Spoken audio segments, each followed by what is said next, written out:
From the studios of Penn State Public Broadcasting, tonight's program is part of WPSU's Common Ground Lobby Talk series. Here's host Patty Satalia. Welcome to tonight's Common Ground Lobby Talk, a conversation with investigative reporter Mark Schapiro. I'm Patty Satalia.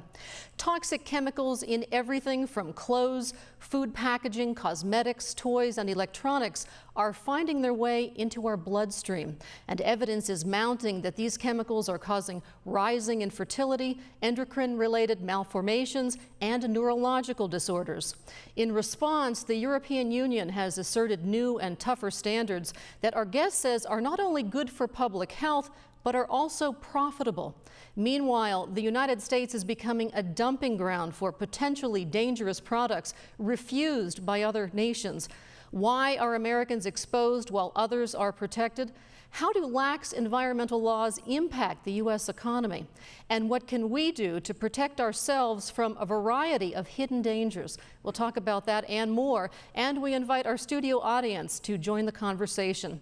Our guest is Mark Schapiro. He is editorial director of the Center for Investigative Reporting in San Francisco. He's also author of Exposed: The Toxic Chemistry of Everyday Products and What's at Stake for American Power. Mark Schapiro, thanks so much for joining us. Great to be here.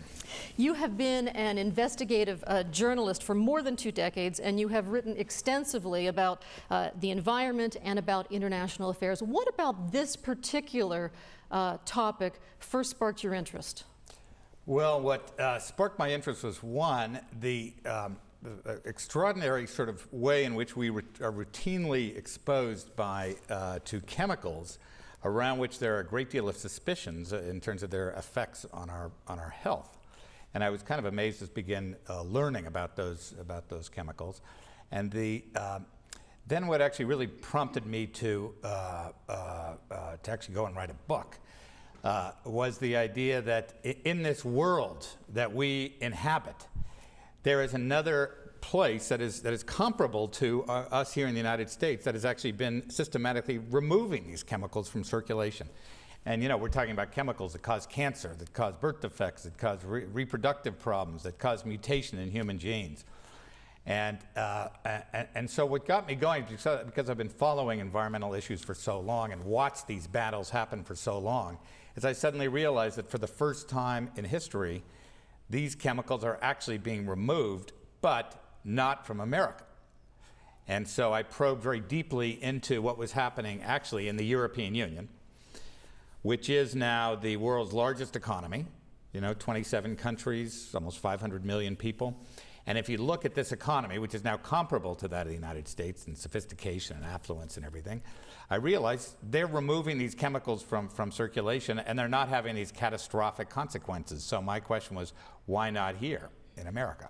Well, let's step back, because it was the United States actually that introduced the very first piece of legislation related to controlling these chemicals. That was back in 1976, and it was the Toxic Substance Control Act. Tell us about that act and what impact it had not only here in this country, but worldwide. I mean, what's interesting is the United States really used to be the world's leader on environmental protection. There's no question about it. And back in the 70s, early 80s, the United States was way at the front of protecting people from environmental hazards. And we were the first to come up with the Environmental Protection Agency, invented right here in America, and then emulated all around the world. We were the first to begin regulating the contaminants in our air and our water. And we're the first country to even start paying attention to chemicals. We had all these chemicals. A lot of them came up after World War II. They were having effects that scientists were noticing, and so the United States was the first to say, wait a minute, maybe we should look at these chemicals and figure out what they all are out there.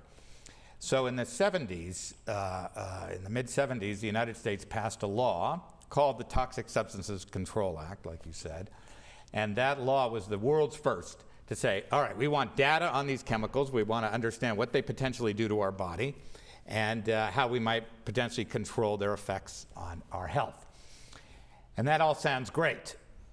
The problem is, there was a loophole. There was a loophole. There's always one of these loopholes, and it was a loophole you could drive about 5,000 trucks through in any given day. And that loophole basically said that any chemical on the market as of 1981, I realize it's going back a ways now, but if you can try to imagine 1981, any chemical on the market as of 1981 was grandfathered onto the market. No data required. Give us an idea of how many chemicals we're talking about. So we're talking about some 60,000 chemicals on the market as of 1981. Today, what really striking is 90% of the chemicals on the market today predated 1981. So there's no requirement. So we're testing 10%. We're testing 10%, but we're testing 10% officially. But now the other, all together, we're actually experimenting on, because we're all part of this great experiment. I mean, we are part of an experiment that's going on. You just may not be aware of it, but we are all being experimented upon by the chemicals that we encounter on a daily basis. So we're learning what those effects are. Now, you say in your book that this new science of biomonitoring really shows the extent to which TOSCA, the TOSCA, the extent to which that law has failed us. Tell us what we're finding in the bloodstreams of Americans and Europeans throughout the 27-member countries of the European Union.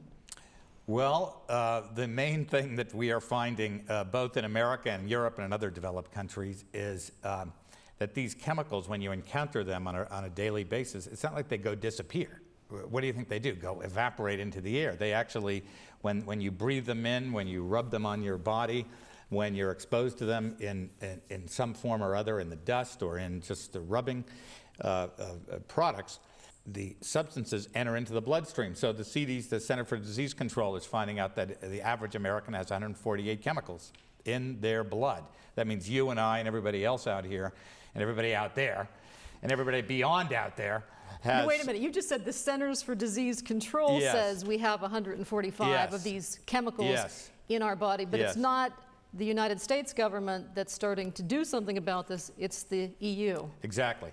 So here in America, 148 chemicals, average American. The question is, what is our government doing about it? And the answer is, unfortunately, very little. And the U.S. government has not been regulating the safety of these chemicals. If you think that the government is out there determining what's safe and what's not safe, that is not, unfortunately, true. And what is true is that when you compare what's happening, and what I found very interesting was to look at what happened when you have this scientific information. The scientific information is out there. We have rising rates of cancer. We have rising rates of reproductive troubles among young women, declining rates of sperm among young men. We have rising rates of asthma, other conditions. And what we have is actually a growing knowledge of what the chemicals that we encounter on a daily basis, the possible contributions they could be making to these conditions. And this is all because the science of toxicology has gotten much more sophisticated. So the question is, what does the government do in the face of that information? Well, one, the U.S. government has done close to nothing about that information. The European Union, however, has been taking an entirely different approach to the same scientific information. And using our data. Using our data. So many times the United States, I mean, this is what I found amazing, because I talked to scientists, some of whom work for the EPA, our own EPA, who tell me, well, I produced this data on, for example, phthalates, little plastic softener that's used in toys, in children's toys, that some EPA scientists were finding could disrupt the production of testosterone in young males, and which of course is the sexual hormone for males. And they told me, you know, we produced this research. Nobody in Washington wanted to read it. There was nobody in Washington to send it to. So they ended up sending it straight to Brussels, which is the capital of the European Union, where policymakers there acted on that information. So over and over and over again, you have the same scientific information, the same evidence, very different responses between here in the United States and in Europe. I want to read a quote from your book, and then I want to take a question from the audience. But in your book, you write about children sleeping in pajamas treated with cancer-causing flame retardants, sucking on bottles laced with plastic additives believed to alter hormones, diapers glued together with nerve-damaging toxins normally used to kill algae on the hulls of ships. Tell us a little bit about the EU's response, and what I'm specifically asking about is the new legislation known as REACH. Yeah, that's very interesting. That those findings, like you said, toxins in baby diapers and in pajamas, and what happened was an enormous popular movement grew up actually in Europe, where parents got out in front of their capitals in the capital cities in London and Amsterdam and The Hague and the Holland and Paris, and protested, said, this is an outrage. This is an outrage. We're going to subject our children to these poisons without even knowing it. How dare you allow us to do this? And that began a whole movement that actually swept across Europe, and it was amazing. It just built and built and built, particularly as people discovered about their kids. And what that prompted the European Union to do is say, hey, wait a minute, let's figure out what these chemicals are, because many of these chemicals, because of this great loophole, had never even been registered, had never even been assessed for their toxicity. Now scientists were finding independently about that. So the Europeans have passed a law called REACH, which stands for Registration, Evaluation, Authorization of Chemicals, long acronym, which basically says all those chemicals that have never been assessed for their toxicity, let's look at them. We don't trust you anymore. They want to look at. Those tens of thousands of chemicals. When the United States passed this law at TSCA back in the 70s, the rest of the world followed, including the big loophole. So the huge loophole through the mountaintop basically was followed by Europe and everybody else. But now, starting about 5 or 6 years ago, the Europeans were, wait a minute, we're talking about tens of thousands of chemicals we know nothing about. Time to start collecting data. So right now, and it actually kicked into gear at the end of 2008, any company selling a product containing chemicals in Europe has to submit toxicity data. And then this information is public so that the right. So published rather, so the public can see it. Yeah, yeah. And so, I mean, what I found amazing was that companies like Dow Chemical, for example, DuPont, all the major American companies, they are taking literally this big package of information about the toxicity of their substances and shipping them right over the head of Washington to the Europeans' chemical office to be looked at there, because they require this. And the United States doesn't even require this information. So we're emerging into this dual world here. I mean, that's what I found kind of interesting in the book, was to realize that we have this dual universe emerging, and the United States is falling seriously behind, you know. And all along, we might add, in your book, you point out the fact that even the Secretary of State was lobbying U.S. embassies overseas, saying, we've got to eliminate this REACH, this is going to thwart innovation, this is going to have a negative impact on trade, this can't happen. People from the chemical industry were lobbying. You say, the people you talked to said it was becoming more than annoying. More than annoying, yes. I would say, I talked to, if people can imagine the U.S. Congress, we understand the U.S. Congress, but if you think of the U.S. Congress, the equivalent of the U.S. Congress in the European Union, which has its own version of the Congress called the Parliament, European Parliament, which makes a lot of laws for Europeans, and people in that body were telling me they were deluged with visits by American people from the Bush administration, telling them, don't do these measures, you know, you can't do this to us. It's America that's leading this charge, not you, and trying to stop these things from happening. And then the industry, American industry, moved wholesale lobbying operations from Washington to Brussels. So Brussels is, of course, the capital of the European Union. You had a huge shift of lobbying activity from Washington to Brussels by all the big firms, the Burton Marstellers and the Hill and Knowltons, all went over to Brussels, representing big American companies, trying to slow what the Europeans were doing. Made a lot of people very angry, and actually created numerous people in the Parliament and elsewhere in European government told me it essentially created a backlash, where people said, if the United States is actually pushing this on it, there's got to be something wrong with this position, and went the opposite way. And that's in the end what happened. And what has the economic impact been in Europe to requiring companies there to reformulate, to eliminate these toxic chemicals? Well, that is a key question, because you know, I've been reporting these things for like years. For 20 years, I've been reporting environmental matters. And over and over in the chemical area, you hear the industries say, you know, you're overreacting, you're kind of freaking out, you're going to drive us out of business if we take this stuff off the market. We're going to lose jobs, lose competitive position. So I decided to say, all right, when the Europeans did this, when they took these substances, major companies here, we're not talking about boutique companies, major multinational billion-dollar companies taking toxic substances out of their products. And I decided, all right, what's happened to the cosmetics industry? What happened to the toy industry? What happened to the electronics industry? What happened to the auto industries? All these major firms that have had to actually take these substances out. And I said, all right, what happened economically? And look at that information, and which I do in the book. And I found out that, in fact, those industries, not only are they not losing jobs, they're actually, in many cases, gaining jobs, and they are actually often gaining competitive position vis-a-vis American firms, because many people around the world now, including Americans, by the way, are becoming more aware of these issues and are beginning to compare side by side a European product, an American product. One's gone through a toxic screen, the other hasn't, and what are they going to buy, especially when the prices are comparable. So the whole notion that these kind of environmental reforms are going to drive American industry out of business, I think, has been a ruse, really.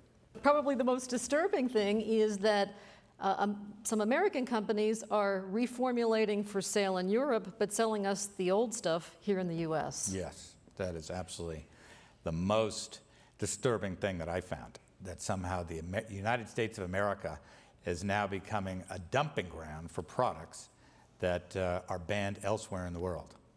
Let's go to a question.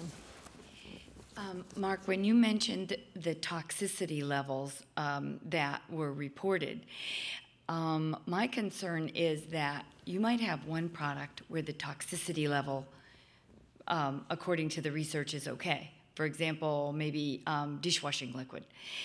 But a woman might use her bare hands with the dishwashing liquid, but also a general house cleaner, and also car detergents and things like that. So one item, the toxicity level might be okay, but what if you multiply that and it's in body creams or makeups, or so how do we know what it means?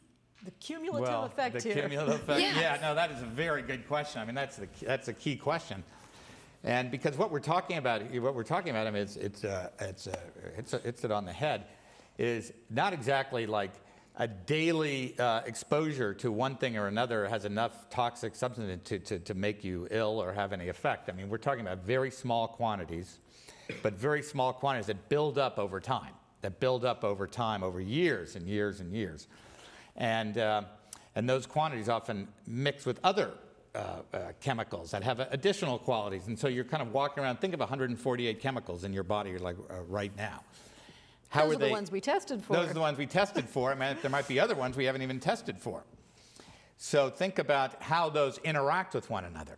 Well, the American regulatory system has no capacity, and it's explicitly very focused on single chemicals having single effects, which I think is a very conscious effort, because the rulemaking apparatus in the EPA has been shaped, I think, largely by industry. And so right now the regulatory authorities don't have the capacity to look at all these combined elements that you're talking about. And whereas I think that kind of sophistication is possible, and in fact the Europeans are using that kind of sophistication to begin to determine what's hazardous and what isn't hazardous.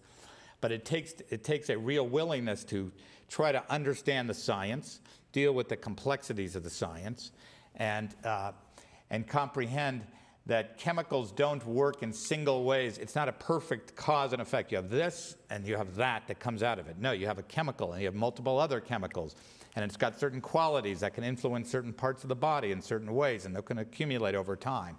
And that takes a certain amount of appreciation for the complexity of science, and we have not seen that in America yet. And it also really draws the enormous difference between what's happening in the EU and what's happening in the United States, and that's in terms of the guiding principle or philosophy behind how they make these decisions. The EU is guided by what's called the precautionary principle. Explain what that is. Yes, that is a key difference between the United States and the European Union. The European Union operates according to the precautionary principle, and according to that principle, meaning precaution, act on the basis of precaution. Better safe than sorry. Better safe than sorry. And what that means, in essence, is if an accumulation of scientific information mounts about the dangers of a particular substance, the government can act on that data. If the danger is dangerous enough, for example, if it's going to cause endocrine problems in young children, particularly vulnerable, well, if all the evidence may not be in, there still may be some questions remaining, but if the potential harm is big enough, the government can act. And that's what, one time after another, when dealing with very serious carcinogens, mutagens, reproductive toxins, the European government is acting according to this principle of precaution. In the United States, a very different approach, in that the United States demands an absolute level of proof that everything is settled, that the questions are settled. And number one, any scientist will tell you that that's a near impossible state of perfection to obtain. And once you even overcome that hurdle, you've then got to prove that the costs outweigh the benefits outweigh the costs, and of course the costs have increasingly been meant to mean the cost to industry as opposed to the benefits to society. So the result is that the United States hasn't banned a single chemical in 20 years.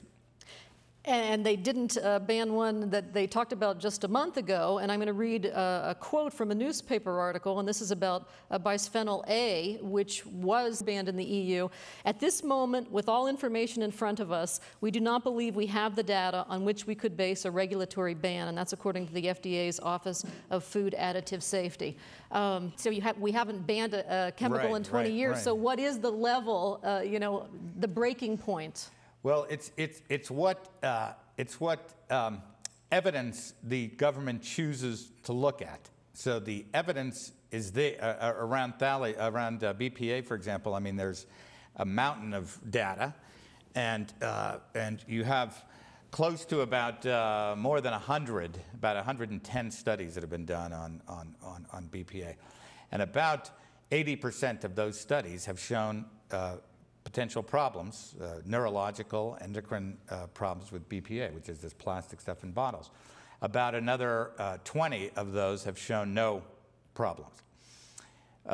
So the government, FDA, chose to say that because there are 20 out of the 80 that say, well, there really aren't problems, that we will go with those decisions. There are enough questions remaining about the certainty of this science that we're going to go with that conclusion that these are safe.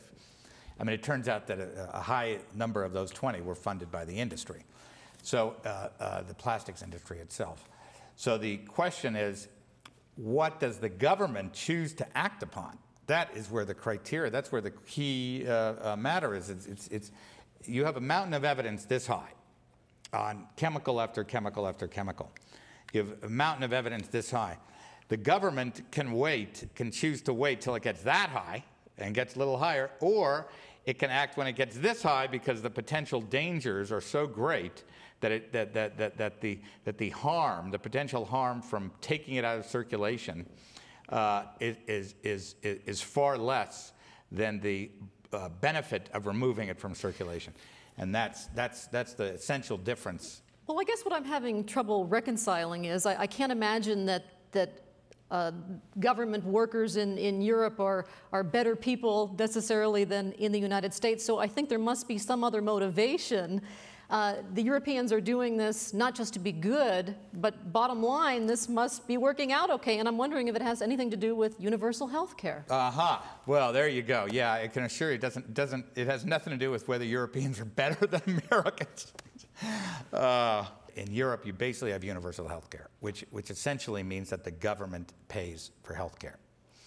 Now, this is an issue that's obviously been a hot one here in the United States, a very hot one, but the fact is we don't yet have that kind of a system. So we individuals pay for health care. And one of the key things is I watched the debate happen in Europe about some of these things, and there was debate over there. There was quite a bit of back and forth before these initiatives came in. And one of the most powerful arguments was made as to the economic consequences of not removing these chemicals from circulation, because the health consequences were going to be paid by the government.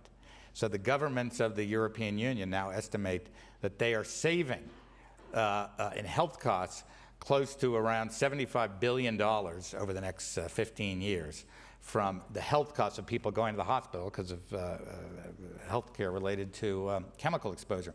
Here in the United States, we individually pay those costs. Each of us individually, God forbid, get in this kind of situation. We are paying those costs individually. So we bear that burden ourselves, and the government is under no financial pressure, at least explicit financial pressure, to essentially invest in our health. And I think that's one of the huge differences between the two. Okay, we'll go to another question. I have a conspiracy theory that's itching my brain, and I just want to know if there's any foundation. All these chemicals is making our society sick, and there's a higher incidence of cancer and whatnot. And the health industry here is a money-making proposition. So, and I am not an advocate of the methods used to treat cancer. I feel that they are ineffective, highly expensive, and it is just a money-making business that doesn't really treat the problem. So is there something going on with these chemical companies together with the pharmaceuticals that are, you get sick on one side and you make money for the other industry, and they're kind of feeding off our society. And I think that the solution is very much in what you said, that once it becomes a universal insurance, then the government is going to step in, because they will not be able to afford to keep up this shenanigans anymore. I'm not quite sure I'd go so far as to say that the chemical or pharmaceutical have a vested interest in us becoming sick. I don't think I'd go that far, or I wouldn't go that far. So I'm not sure I concede your conspiracy.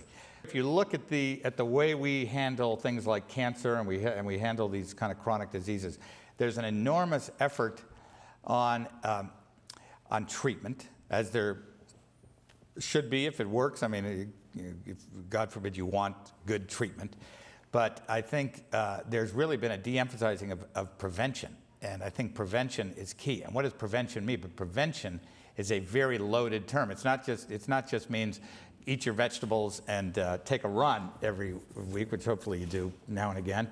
But if you take prevention seriously, you actually have to start looking at the potential contributors in the society that could be contributing to those conditions. And that means getting the chemicals out of circulation that could be contributing to cancer. For example, why are simulated versions of estrogen in women's cosmetics? This really surprised me when I found out that there's kind of estrogen mimickers, which is already a pretty lively hormone for female. So the hormones that are plumping up our cattle can also plump up your skin, so that you don't look like you have wrinkles. Right. But they women could also don't realize that there are hormone inhibitors in these things. Exactly. Well, here's what's interesting. The assumption among Americans is that if it's on the shelf, it's safe. Mm-hmm. Or I couldn't sell this to you if it weren't safe. And in Europe, that fantasy has gone away. And I'm wondering what accounts for that difference in attitude? Do you have a comment on that? Oh, good. Sounds. Hi, I'm Herbert. I'm from Austria. So I do know the answer to your question. It's a grassroots information campaign. I was part of that. And it was partly before email, but then, we just send information to everybody. And I think that is what we need to do here. There's a lack of information, and that's why these things can happen. Thank you. And in fact, there are grassroots campaigns that you've written about in your book. You write about the Safe Cosmetics campaign and these women and environmentalists. Tell us what they're doing and with what impact. There's a Safe Cosmetics campaign that started in California, has now gone totally national. And what they did was they basically said the cosmetics are the cancer, mutagens, reproductive toxins have to be taken out of cosmetics in Europe. So they went to American cosmetic companies and they asked them, they said, will you sign a pledge to take out all the stuff from your cosmetics that are being removed from European cosmetics? And their striking thing was they got an abundance of answers from the smaller ones, which I'm sure you're familiar with if you go to more health food kind of stores, smaller companies, and none from the big ones. You know, the big companies said they refused to sign it. And this got them kind of worked up a little bit. They responded to that by going to the state of California, and they got a bill through the state of California now saying that at least the ingredients have to be reported to the state of California that are what are in cosmetics, but that still doesn't exist on the federal level. I was just speaking like a week or two ago, just because I think it's so interesting. There's a whole group of teenage girls who are kind of basically outraged. Oh, okay. Yeah, outraged at the kind of cosmetics that they want to start using, and they're like in high school and everything. And so they've launched this thing called Teens for Safe Cosmetics, because they think it's ridiculous that we have all this stuff. I think as I travel across the country too, I get the sense that people are getting more and more unnerved and unsettled by the material that they're putting into their bodies, and this is growing. You point out in your book that there are tens of millions of American women who use, on average, 9 personal care products a day, many of which have these chemicals in them. And really the only thing you're protected by in the United States is a law that dates back to 1938, and so it's really an industry that's self-regulated. Totally self-regulated, Tell us about the Cosmetics Directive, which is what's in place in Europe. That says that the European Union, any cosmetic that contains cancer-causing substances, that causes mutation in human genes or causes reproductive damage, is banned from cosmetics. So you can't have them in European cosmetics. It's actually quite a huge step that the Europeans have taken. And they even published a list called the negative list of all the substances that can't be in cosmetics anymore. Can we get our hands on it? You can get your hands on it. You can look it up. It's on the web, a negative list, European Union, and relates to cosmetics, and it's a list of all these substances that you can't use. It includes things like jet fuel and things like that you obviously don't want to use anyway, but it also includes certain substances, you know, that cause these cancer-causing, these contributors. And whereas in America, the striking thing is that the cosmetics industry is basically totally self-regulated. Every effort to regulate the cosmetics industry has been beaten back by an industry lobbying campaign. So we're now in the position of saying, trust us. The cosmetics industry says, trust us. We'll tell you if something's a problem. But there's no mechanism to even force them to tell us there's a problem. They have to report to the FDA if their substance, for example, causes a skin rash or something. They have to report that to the FDA. But there's no requirement to report it if it causes like a more chronic illness. Yeah. Now we have a new administration, and I want to talk about that in just a moment. But first, I want to take another question from the audience. Go ahead, please, sir. Thank you. It certainly sounds like Europe's been banning products through various legislation, and certainly I guess I'm drawing the conclusion that they're showing reduced cancer or carcinogen rates over there. But my real question is, we're kind of using the terms toxic and chemicals, and are all chemicals toxic? No. The answer is absolutely not. So it's and I think even this debate gets a little muddled and obscure and foggy when people start talking about chemicals generally, because the issue is not chemicals. The issue is particular chemicals doing with particular qualities that have particular effects on the human body. So this is not a question of because chemicals can do great things, and we've advanced hugely with humanity with chemicals. And it's also a ruse, though, when the chemical industry says, you know, chemicals are essential to life. Without chemicals, life would be impossible. Number one, it's true. It's totally true. You know, chemicals are important to our modern life. There's no way around it.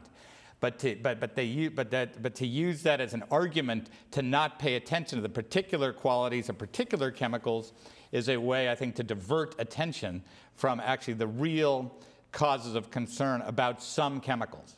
And so the answer to that is to educate ourselves and get the knowledge that we need about particular chemicals.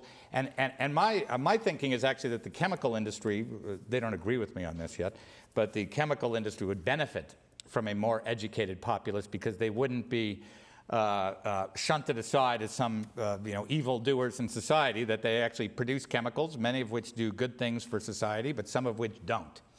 Better living through chemistry. Most of us would agree that there's Right. truth in that. There's truth in that. So I'm not disputing that there's absolutely truth in that, but it doesn't follow necessarily that we shouldn't pay attention to some chemicals.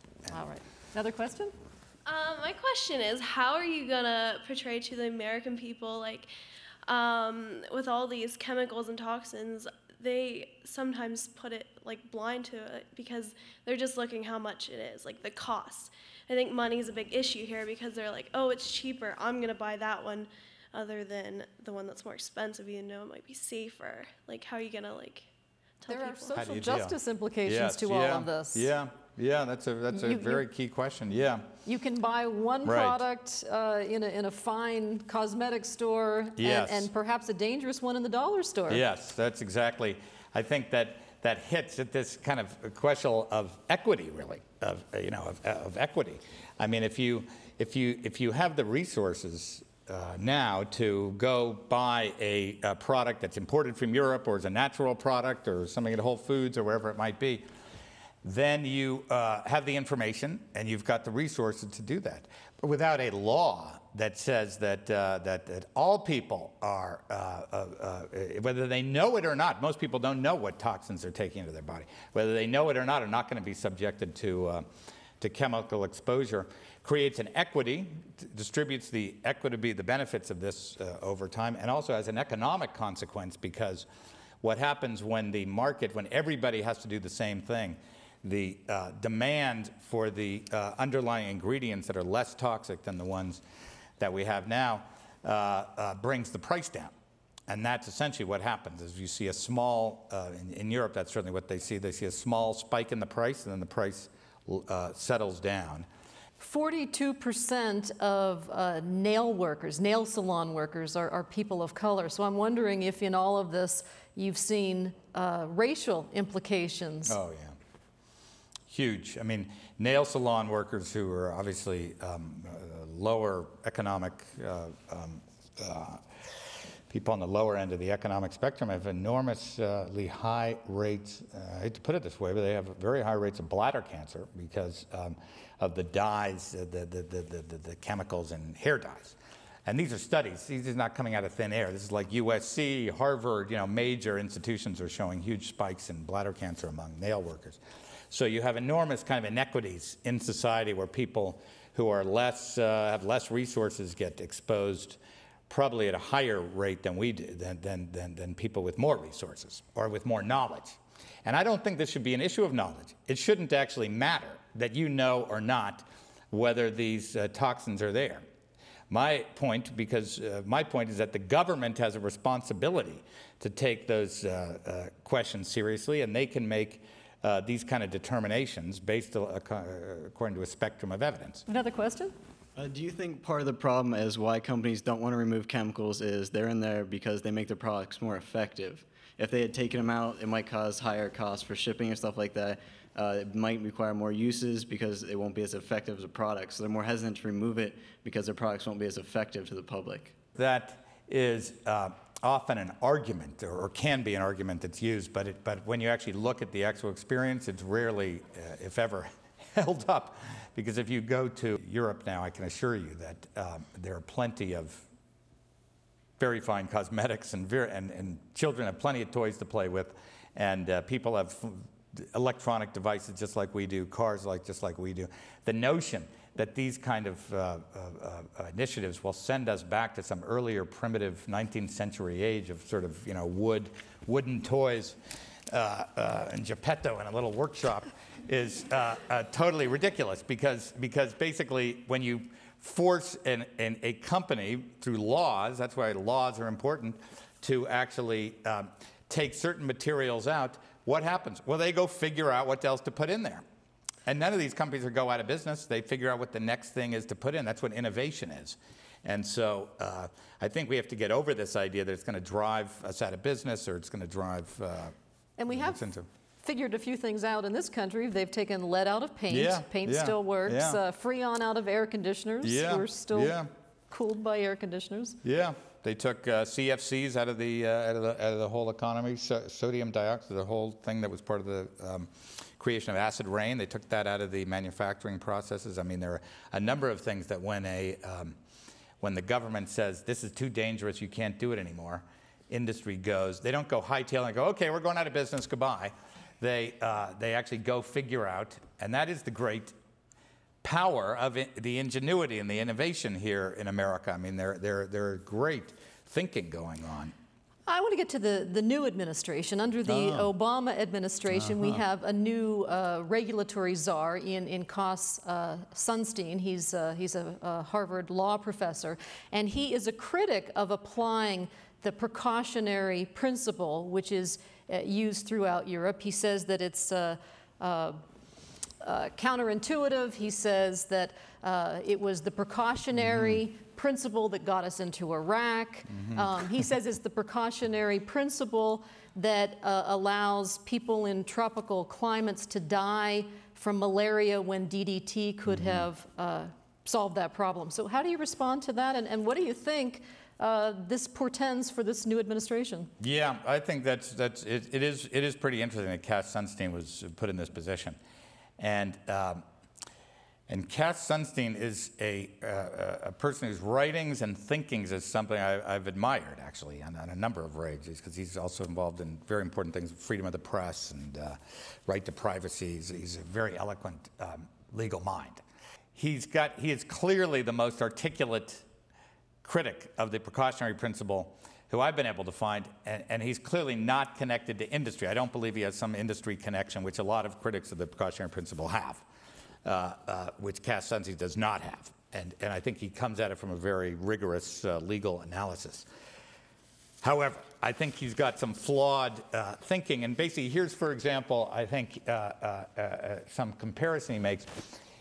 The risks of taking a particular chemical out of circulation must be weighed against the risks of preventing of the chemical company experiencing some economic hardship or putting restraints on the innovation that the chemical company might otherwise do, or basically that there are equivalent risks on either side. All choices have risks. All choices have risks. Why go after chemicals, which after all in the end might directly affect, contribute to a medical condition, and let's say I don't know this number exactly, but let's say 1 out of 500,000 people. Whereas car accidents driving above the speed limit cause deaths in 1 out of 250,000 people. So society should spend more time on the car speed than on the chemical issue. I think there's huge flaws in equating these risks, and yet so his motives I believe are rigorous, but I actually have real problems with his analysis. So this tension is going to come to a head because you have people who are more inclined to regulate, and from the bodies of the EPA and et cetera, and you have Cass Sunstein, whose indications are essentially that he has a little bit of unease about regulation. And there's going to be some very interesting tension, I think. In fact, he's predicted that an Obama administration will be inclined to deregulate. And if that happens, we will be reporting the consequences. Speaking of reporting the consequences, this comes to light because of investigative reporters like you, and investigative reporting is more expensive, more time-consuming, more risky in terms of the chances of litigation. And I'm wondering just how stable, how healthy the investigative journalism world is. Well, it's a tough time right now for investigative reporting. The systems of support for enabling journalists to go spend the time and resources that it often takes to really unearth the real story behind the reality that we see every day. It's an expensive proposition. It takes time. It takes determination. And what we've seen is the collapse of the traditional sources of support through the newspapers. And we used to have a great newspaper here in Pennsylvania, the Inquirer. We went through this starting in the 90s. And the constriction of support to really strong journalism is very serious.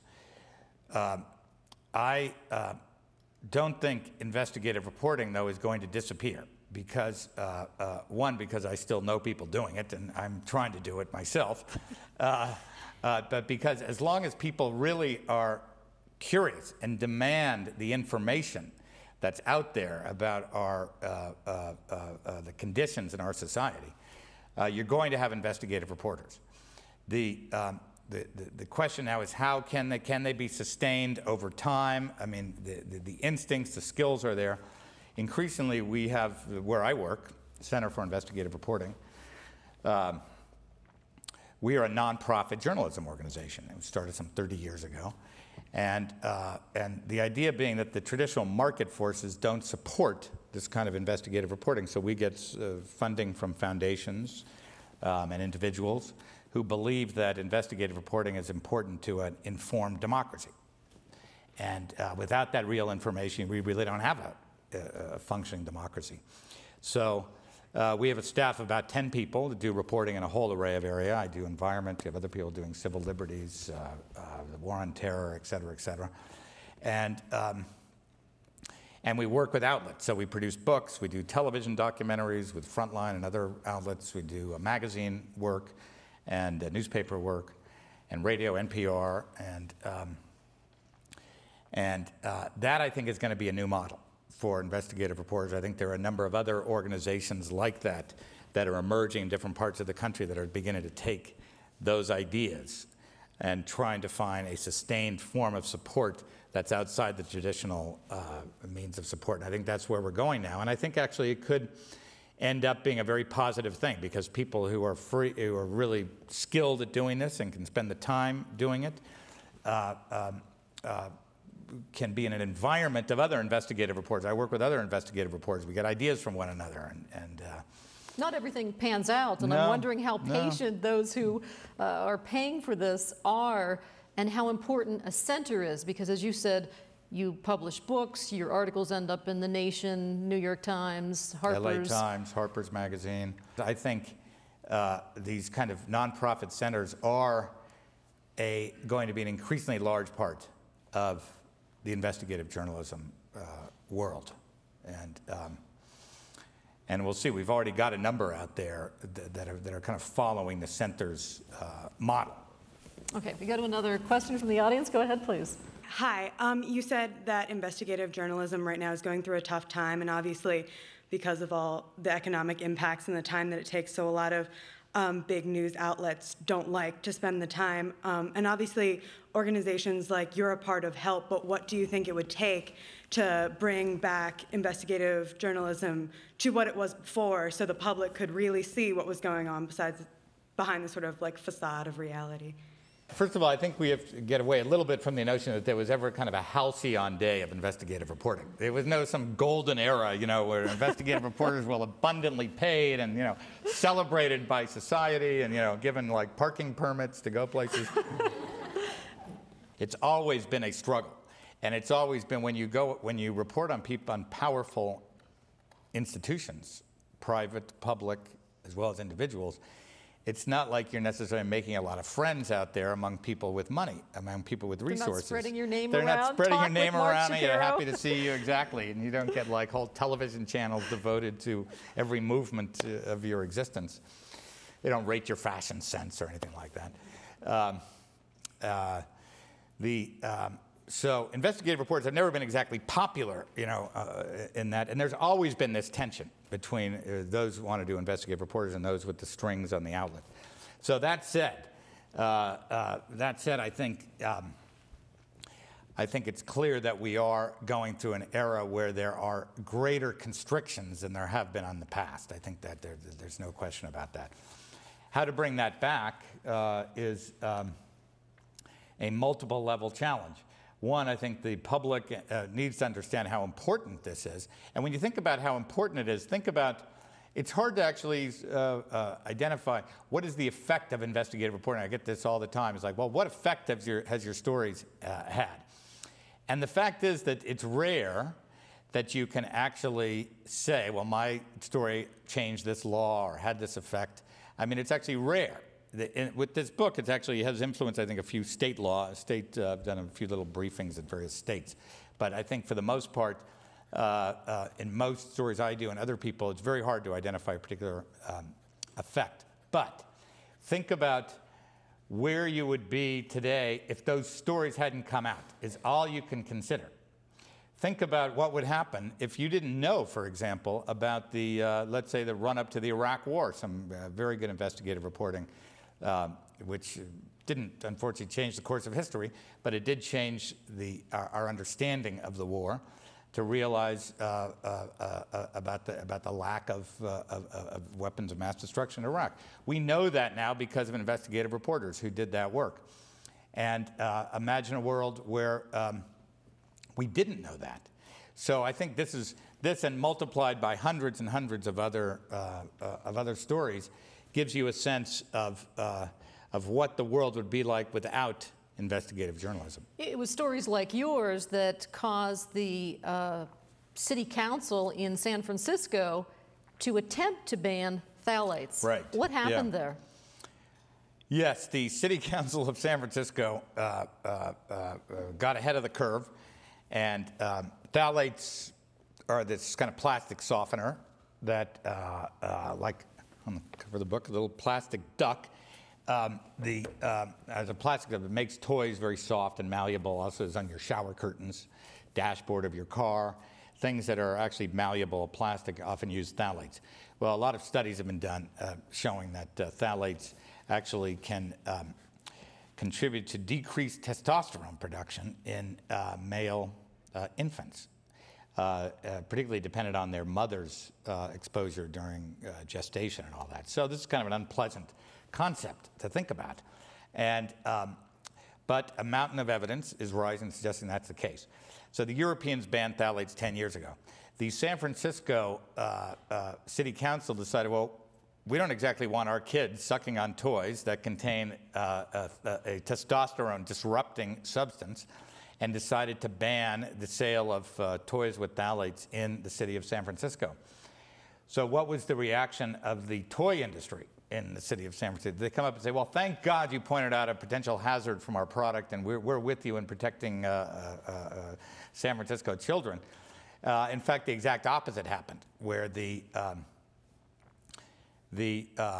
toy industry sued the city of San Francisco, saying it was an improper action to be taken on a city level, saying it was not the city's authority to do such a thing, and got it stuck in court.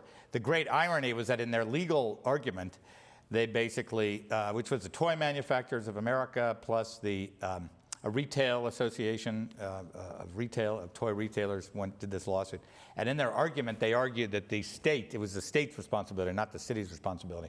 Of course, over the previous years, they'd launched major lobbying campaigns to prevent the state from doing the same thing. And by the way, the phthalates have been taken out of toys 10 years ago in Europe. And in fact, China's making toys for Europe without phthalates and sending us toys with phthalates. Yes, thank you for pointing that out. And exactly, meanwhile, that's what I, yes. Americans are in an uproar over painted toys that have lead in them that have been shipped from China, and that story has sort of overshadowed what perhaps may be a more important one, the phalate story. You mentioned the health effects. There's actually a syndrome, phthalate syndrome, which they're finding in rats. The China thing was a big, huge. It got everybody aware of the toxic elements in everyday life and all that, and I think it probably educated Americans. But it also diverted our attention to think it was the Chinese. It was Chinese sneaking their devious little products into our sort of perfect, pristine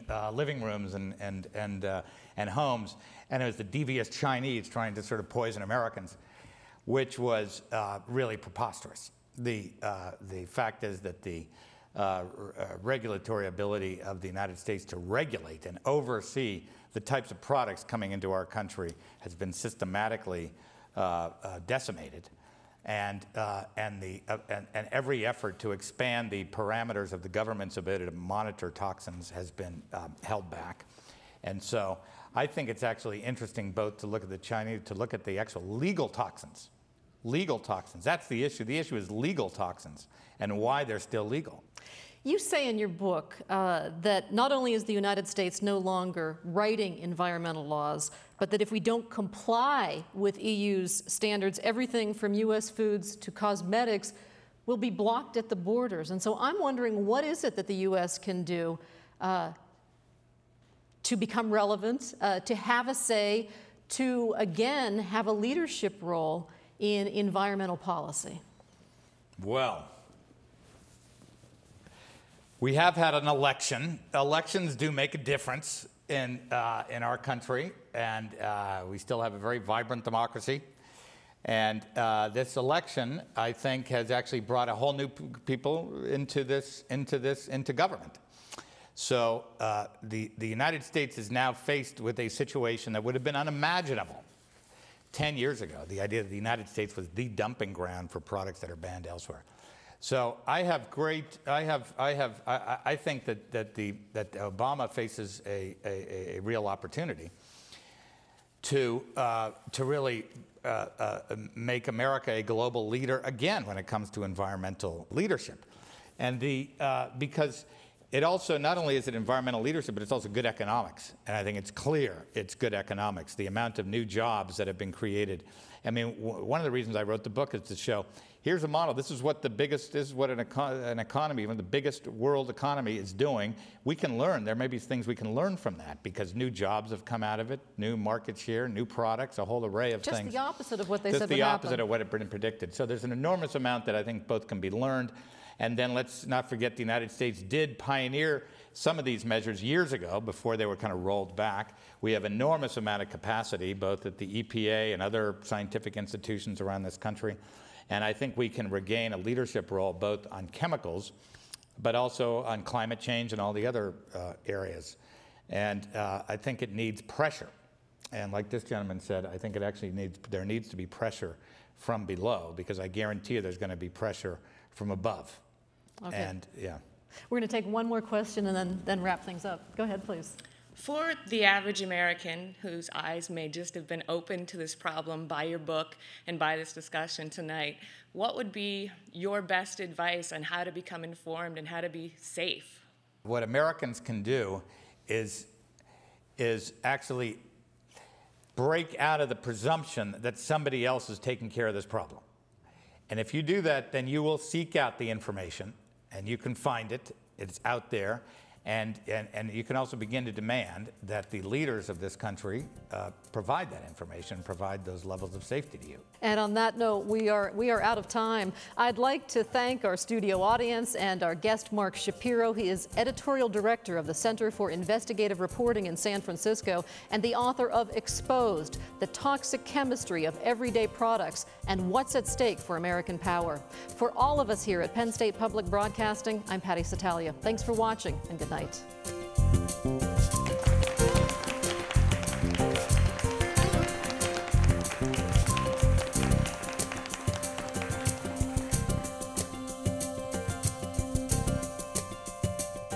Production funding provided in part by the Corporation for Public Broadcasting and by viewers like you.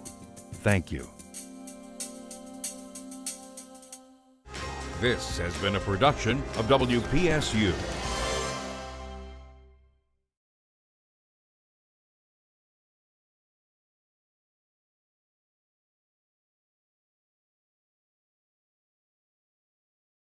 A copy of the program you've just seen can be purchased through Penn State Media Sales at mediasales.psu.edu or by calling 800-770-2111.